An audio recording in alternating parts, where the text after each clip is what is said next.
Bismillahirrohmanirrohim. Assalamualaikum warahmatullahi wabarakatuh.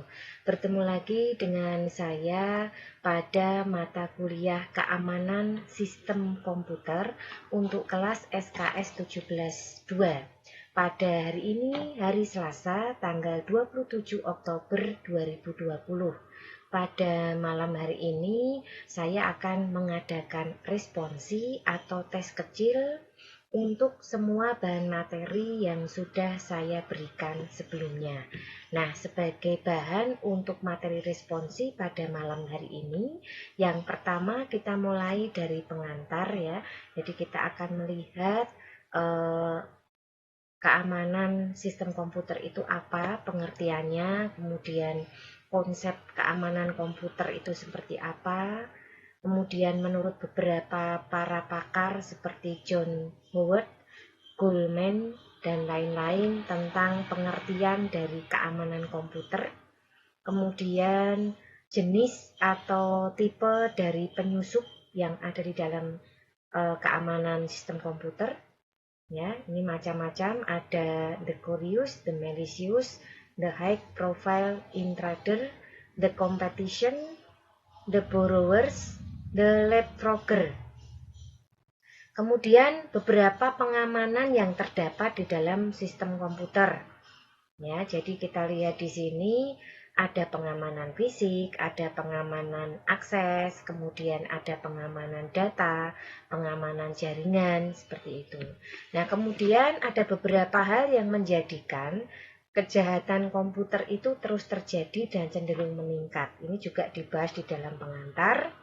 Kemudian untuk keamanan sistem sendiri terbagi menjadi 3, yaitu keamanan eksternal, keamanan interface, dan keamanan internal. Adapun aspek-aspek keamanan komputer meliputi privacy, confidentiality, integrity, ya. Ini yang merupakan aspek-aspek. Berikut juga ada authentication, availability. Nah, ancaman keamanan meliputi kerahasiaan, integritas, ketersediaan. Kemudian tipe-tipe ancaman keamanan itu ada interruption, interception, modification, fabrication. Nah, berikut ada jenis-jenis ancaman sistem keamanan komputer.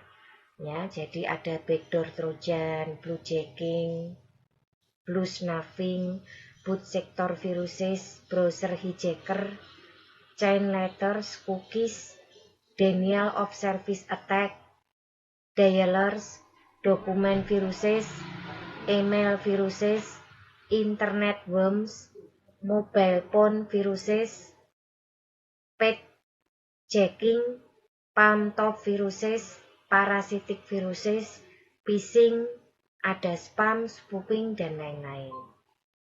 Nah, ini adalah beberapa jenis serangan yang bisa terjadi pada komputer. Itu tadi pada bagian pengantar. Selain disebutkan juga sebuah kriteria minimal dari virus ya, di mana ada kemampuan untuk mendapatkan informasi, kemampuan untuk memeriksa suatu file, kemampuan untuk menggandakan diri dan menularkan, kemampuan untuk melakukan manipulasi, dan kemampuan untuk menyembunyikan diri. Kemudian ada 4 faktor yang merupakan cara untuk mencegah terjadinya serangan, yaitu dengan desain sistem, aplikasi yang dipakai, manajemen, dan secara administrator. Adapun langkah-langkah keamanan komputer meliputi aset, analisa resiko, perlindungan, alat, prioritas. Kemudian itu tadi untuk aset sistem komputer ada aset fisik dan ada aset logika.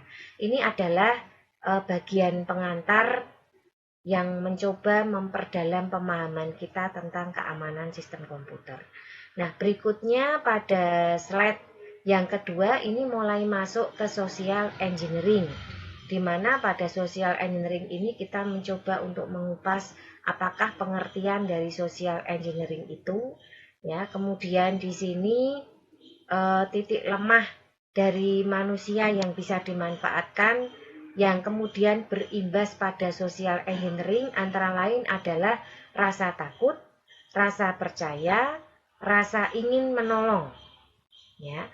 Kemudian secara statistik ada 5 kelompok individu yang biasanya menjadi korban dari serangan social engineering. Apa saja? Ada resepsionis atau helpdesk sebuah perusahaan. Kemudian ada pendukung teknis dari divisi teknologi informasi.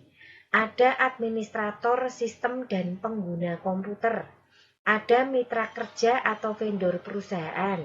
Dan ada karyawan baru yang masih belum begitu paham mengenai prosedur standar keamanan informasi di dalam perusahaan. Nah, kemudian cara untuk melakukan social engineering ini menggunakan beberapa metode. Metode yang paling dasar adalah biasanya meminta seperti password, akses ke jaringan, peta jaringan, konfigurasi sistem, atau kunci ruangan. Cara yang kedua dengan menciptakan situasi palsu di mana seseorang menjadi bagian dari situasi tersebut. Ya.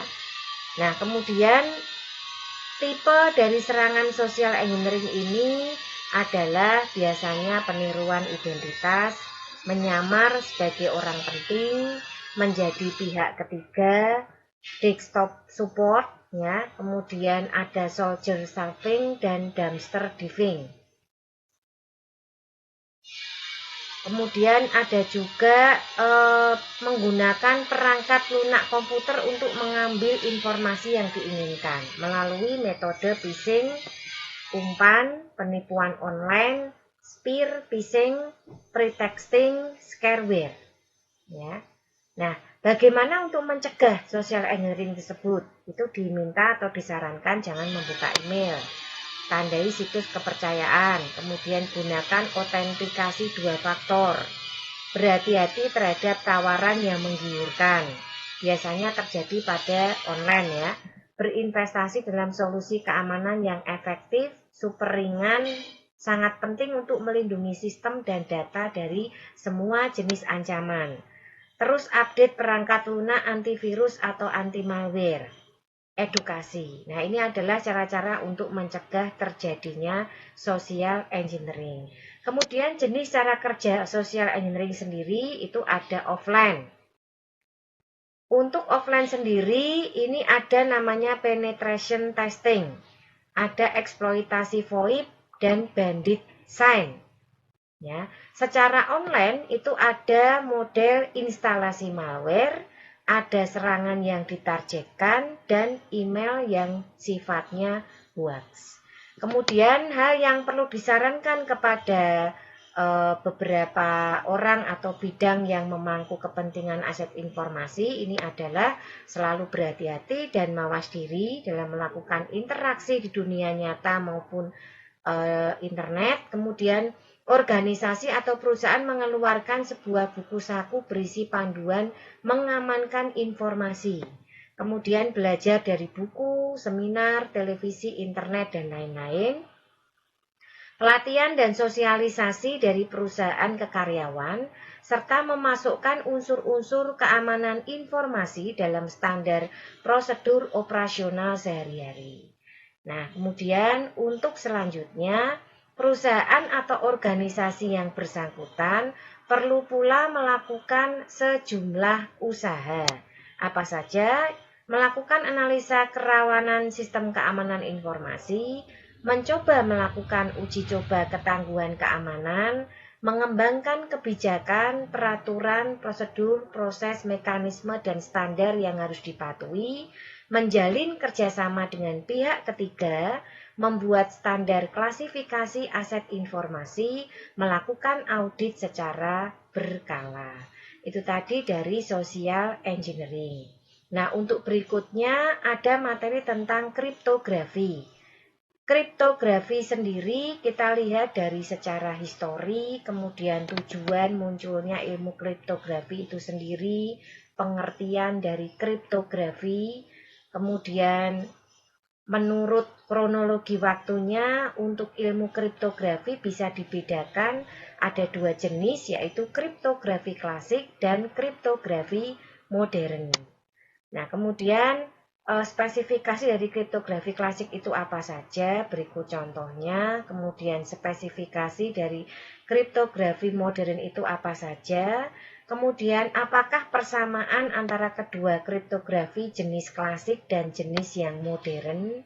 Kemudian menyebutkan 3 fungsi dasar di dalam algoritma kriptografi yang meliputi enkripsi, dekripsi, dan key atau kunci.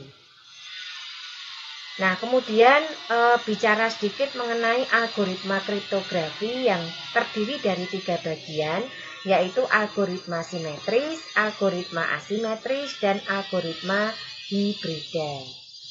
Nah, kemudian setelah bicara tentang algoritma tersebut, kita juga mengenal algoritma kriptografi yang beroperasi dalam mode bit. Dikelompokkan ada 2 kategori, yaitu chipper aliran dan blok chipper. Oke. Contoh dari aplikasi kriptografi adalah pengiriman data melalui saluran komunikasi dan penyimpanan data di dalam disk storage. Ya. Jenis-jenis serangan itu ada kriptoanalisis, serangan atau attack. Kemudian beberapa macam penyerangan terhadap pesan yang sudah dienkripsi, ada chipper text only attack, ada non-plain text attack, dan chosen plain text attack. Ada juga spoofing dan man in the middle. Oke, itu tadi dari kriptografi. Berikutnya ada steganografi.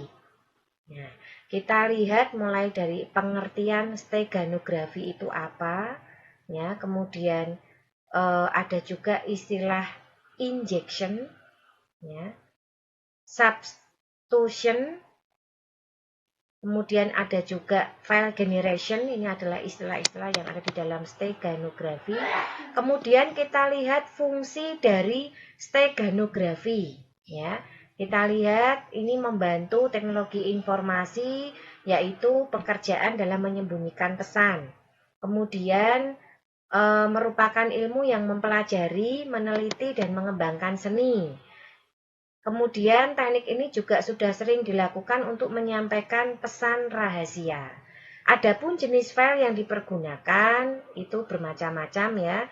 Ini ada yang formatnya TXT dan RTF juga.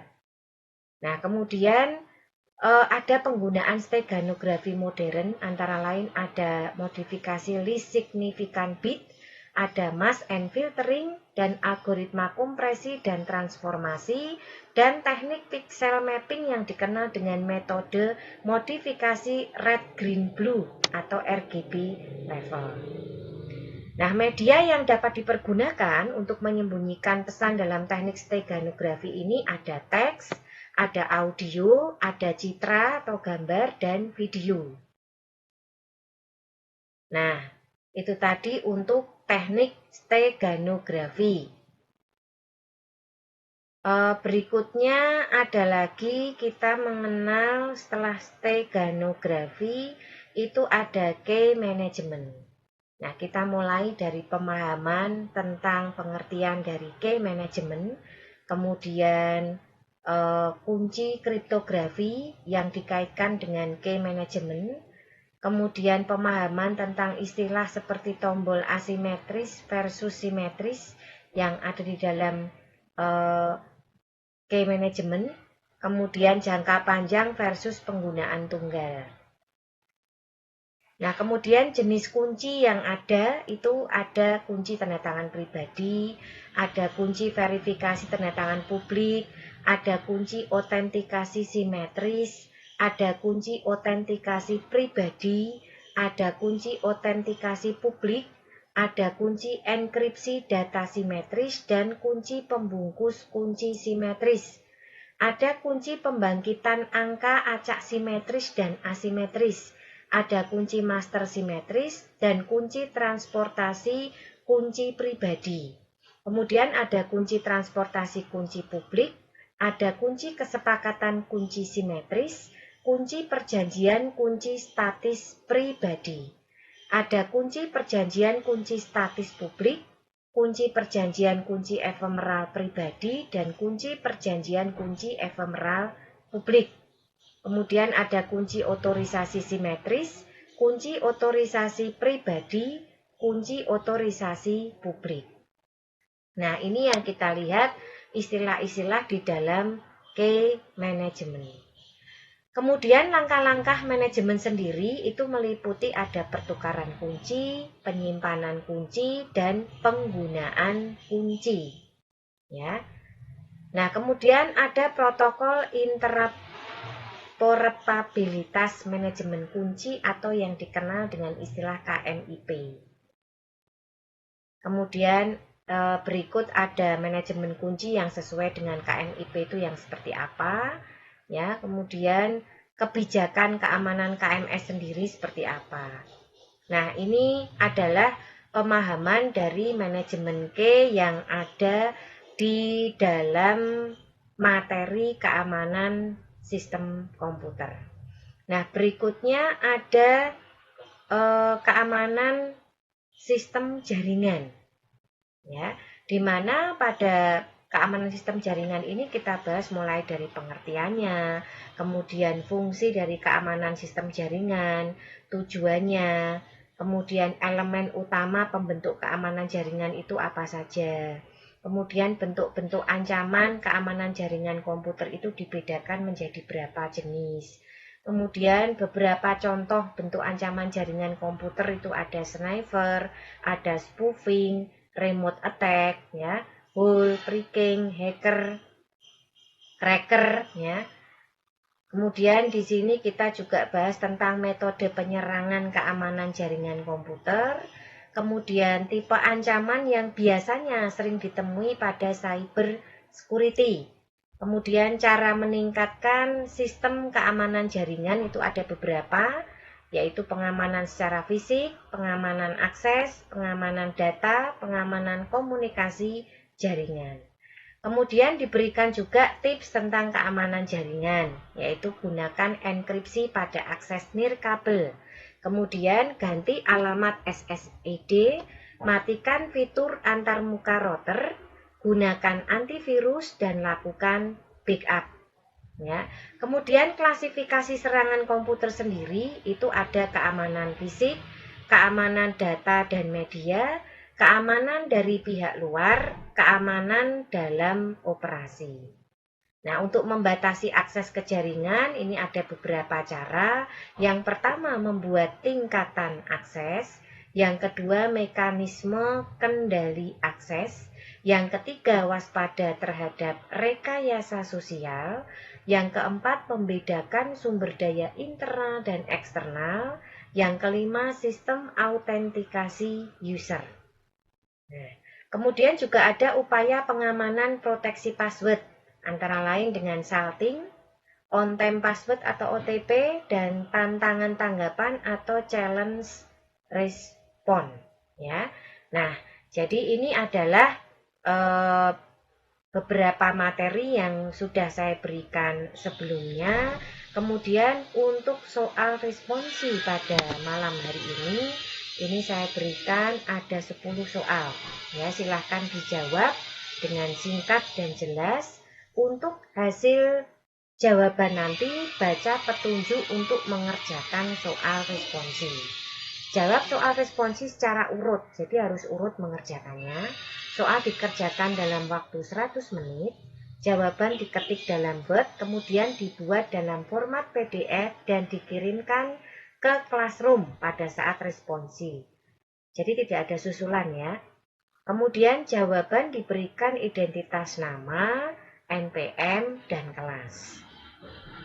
Oke, kira-kira itu untuk soal responsi yang saya berikan pada malam hari ini. Jangan lupa dikerjakan ya. Jangan lupa dikerjakan dan baca petunjuk untuk mengerjakan soal.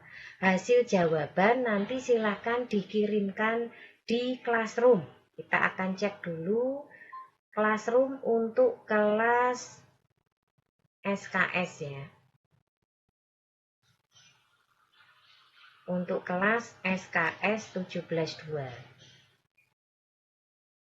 Pada yang terakhir itu saya minta Anda membuat makalah sistem keamanan jaringan. Saya akan cek dulu. Ya, di sini sudah dikumpulkan. Saya akan cek satu persatu sekaligus ya. Jadi jangan lupa hari ini ada responsi. Silahkan Anda jawab 10 soal yang sudah saya berikan tadi. Bahan-bahannya berasal dari materi yang sudah saya berikan sebelumnya. Baik untuk tugas makalah sistem keamanan jaringan, ini contoh-contohnya kemarin ya.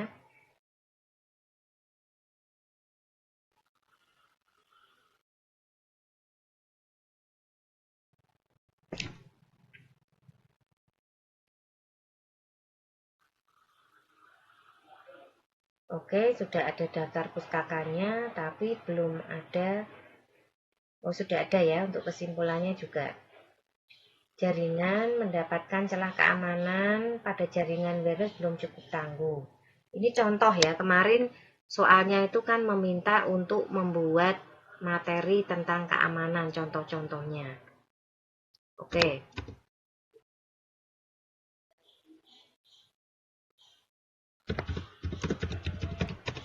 Lanjut, sudah saya nilai. Untuk tugasnya Mas Aditya Banu. Berikutnya Ramadhani Rizkul.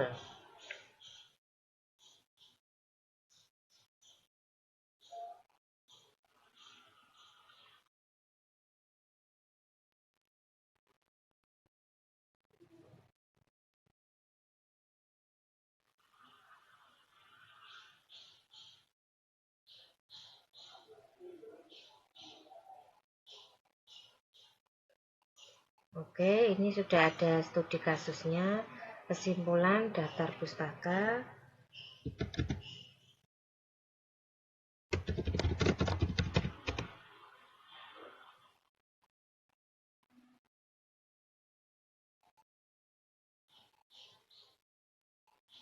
Oke, berikutnya ada Nur Rois.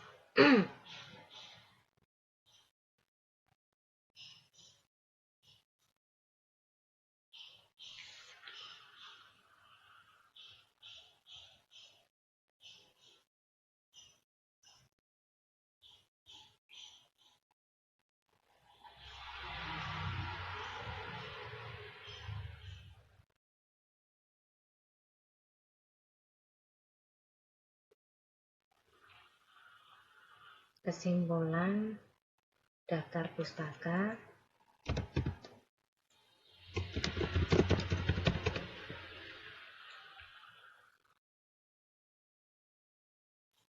Oke, berikutnya ada Adi Siswanto.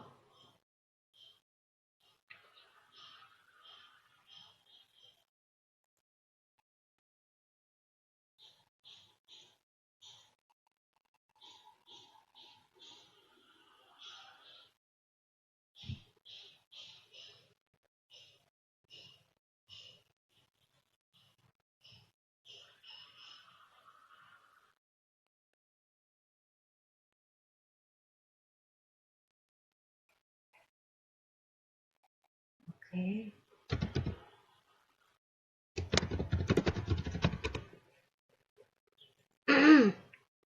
Berikutnya ada Sriyanto.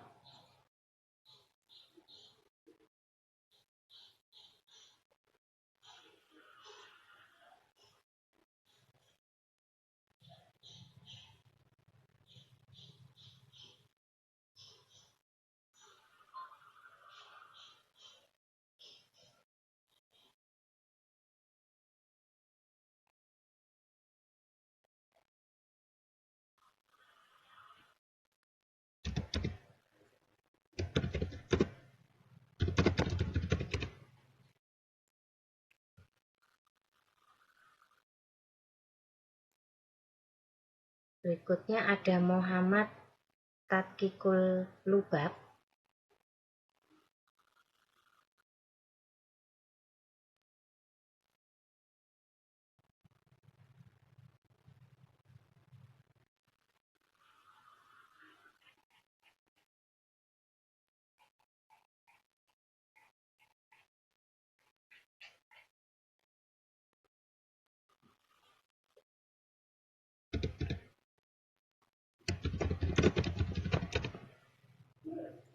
Oke, berikutnya lagi di sini ada Andika Trisusanto.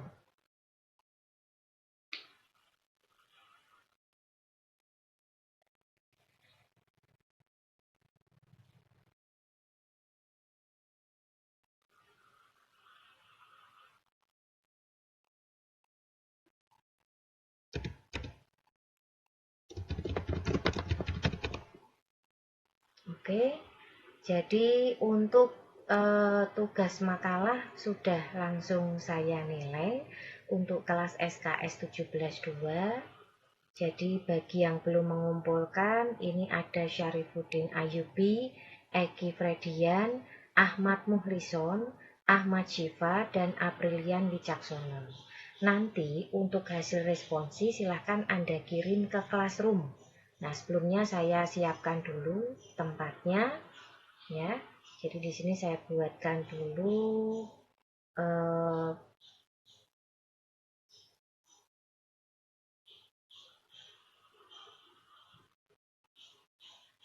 tugas. Coba ini saya cek dulu. Buatnya tugas saja. Ini langsung dikerjakan malam ini juga, tidak bisa besok ya. Jadi kalau ada yang tidak bisa ikut, nanti konfirmasi terlebih dahulu dengan saya. Soal ada pada PPT. Nah, ini batas waktunya berarti ya tanggal 27 ini tidak bisa bertambah. Ya, ini sudah saya siapkan. Nah, nanti silahkan dikirim di sini untuk hasil responsi yang sudah Anda jawab. Jangan lupa jika ada yang tidak bisa mengikuti responsi untuk hari ini, konfirmasi kepada saya, sehingga bisa mengikuti susulan. Baik, kira-kira itu yang bisa saya sampaikan untuk malam hari ini. Sekali lagi, perhatikan betul petunjuk untuk mengerjakan soal responsi, jangan asal menjawab dan langsung dikumpulkan. Baiklah, kira-kira itu saja yang bisa saya sampaikan. Mohon maaf jika ada hal yang kurang berkenan. Wassalamualaikum warahmatullahi wabarakatuh.